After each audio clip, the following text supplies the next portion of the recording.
How's it going, everyone? Today I'm going to show you how to replace your passenger side motor mount on the 2006 to 2010 Volkswagen Jetta Golf and Rabbit. So our first step is to remove this engine cover. On the back side of your mass airflow sensor connector, there is a tab that you're going to push in to release it. Go ahead and push that tab in and pull your connector straight up. Next, we want to remove this clamp holding the intake tube.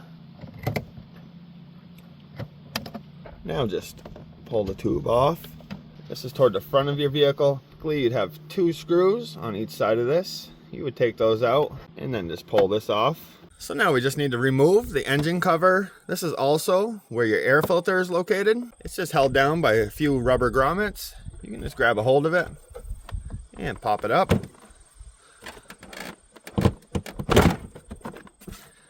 And go ahead and get this right out of the way.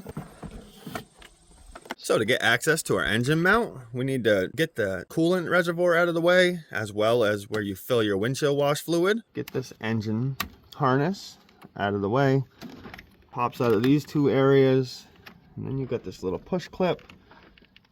If you just pull it down, it will come undone. We have these 2 T25 bolts holding our coolant reservoir in place. We will remove those. And that is loose now, but before we remove it, you have your feed line that comes off the coolant reservoir and comes down here. You got one 10mm bolt here and another right here. We need to take those 2 out. And there goes that bolt. And I am using an impact with a 6-inch extension and a 10mm. So that line is free. Now you can tuck this harness back over. Don't push it back into these spots. Unplug this connector, push down on this tab and pull your connector straight off. Our coolant reservoir is pretty much all ready to move out of the way. Only thing stopping it is your windshield wash reservoir. We're just going to take this 10mm bolt out and move this out of the way.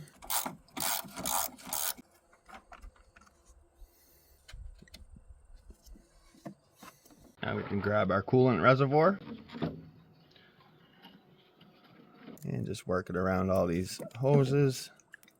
And we'll just set it on top of the engine. So with all that stuff out of the way, we have access to our engine mount bolts, except one. Our last mount bolt is accessed behind this tire. So we'll have to lift the vehicle up and remove the tire. Anytime you lift your vehicle up and plan on working underneath, make sure you use proper jack stands and have good support underneath them if you are working on the dirt. So before we start removing any of the engine mount bolts, you're going to want to get some support underneath your engine. Typically, I would never jack up on the oil pan, but this is just to hold the engine in place while we remove the old mount and install the new one. Make sure you use some type of piece of wood. This is a piece of decking. Put it on your oil pan. Bring your jack up just enough where it's snug, so when you remove the old mount, the engine does not drop down. To get access to that motor mount bolt, we need to remove this upper inner fender well. You do not have to take all the screws out. We can take like half of them out and then just fold the inner fender well over. There's some T25 screws we're gonna have to remove, and if we remove this last screw, we should be able to just fold the inner fender well over. Just take it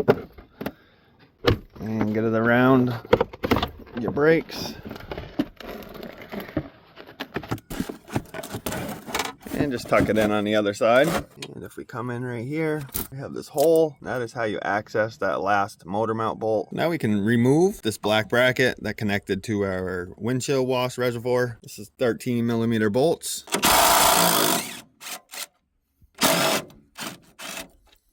Our first engine mount bolts we're going to remove are the bolts that go from the mount to the body. They're 16mm. You have 2. 1, 2.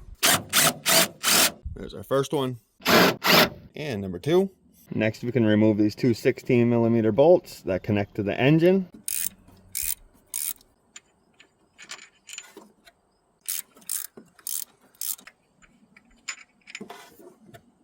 So if we try to put our socket on, this last mount bolt has to be at an angle like that. You cannot remove it like that. So you're going to want to lift your engine up just slightly.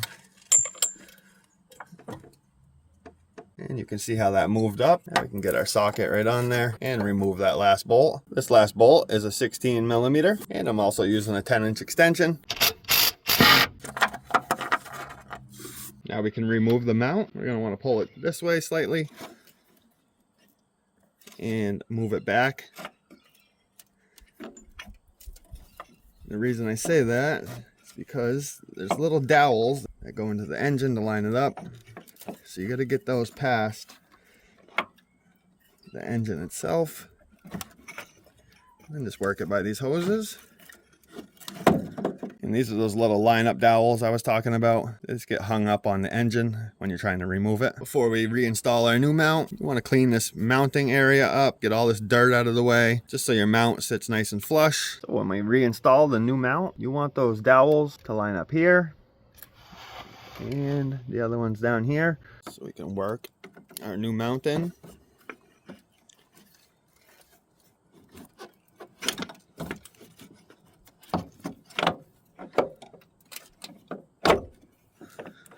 Once it drops in, line those points up. Make sure you replace your old bolts with new bolts. These are one-time use, so once you torque them, they stretch and they cannot be reused again. We will start by installing these two bolts that go to the engine. You just want to thread these two bolts in by hand and leave them finger tight so you can move the mount around to line your third mount bolt up. We can install our third bolt. And we can torque this first bolt to 60 Newton meters.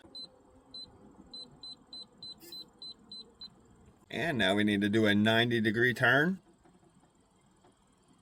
So this bolt's all set. Now we can torque these two mount bolts.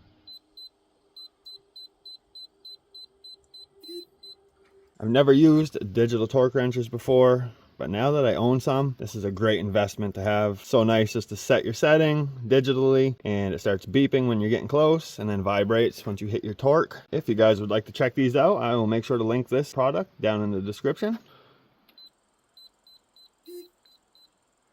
Now we'll do our 90-degree turns.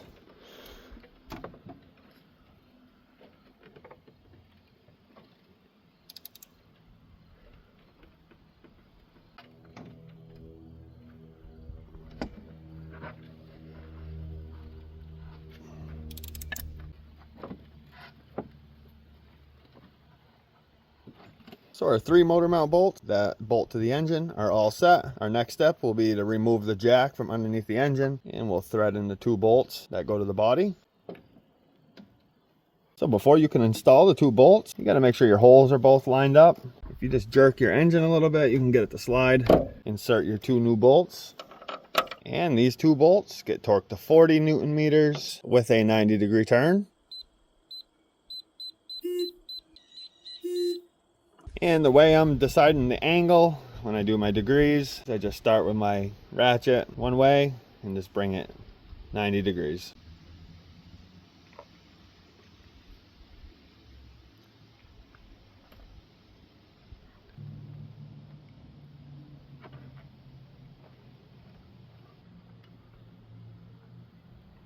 And that one's good. Reinstall this black bracket. Now we can reinstall the coolant reservoir. Get it beneath your lines. Bring this harness up. Drop it into place. Reinstall your two T25 screws holding your coolant reservoir in place. Plug your connector back in.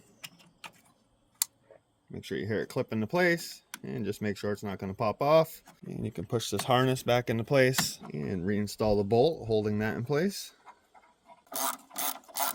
So I have two extra bolts remaining, and the reason is this new motor mount does not have the holes for this coolant hose to bolt down onto it. This is fine. Nothing's going to happen to it. Now we can take our inner fender well.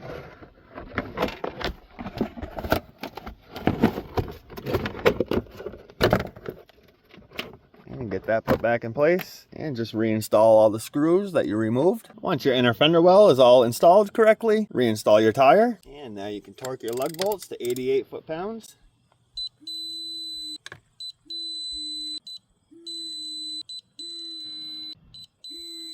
Next, we can reinstall our engine cover. There's 4 rubber grommets on the bottom of it that go here, here, here, and here. Just line it up and push your cover down. Reconnect your intake tube and make sure it goes up all the way. And then just reinstall your clamp. Plug your mass airflow sensor back in.